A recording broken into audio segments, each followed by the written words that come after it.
اعوذ باللہ من الشیطان الرجیم، بسم اللہ الرحمن الرحیم۔ تمام دوستوں کو میری طرف سے السلام علیکم۔ امید ہے آپ سب خیریت سے ہوں گے۔ تو آج ہم سورۃ الکوثر کی فضیلت بیان کرنے جا رہے ہیں۔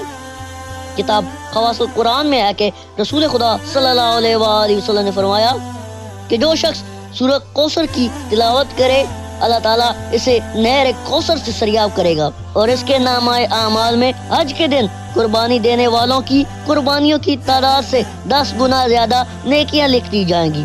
اور جو شخص شب جمعہ 100 مرتبہ اس سورت کی تلاوت کرے گا وہ خواب میں رسول اللہ صلی اللہ علیہ وآلہ وسلم کی زیارت سے مشرف ہوگا۔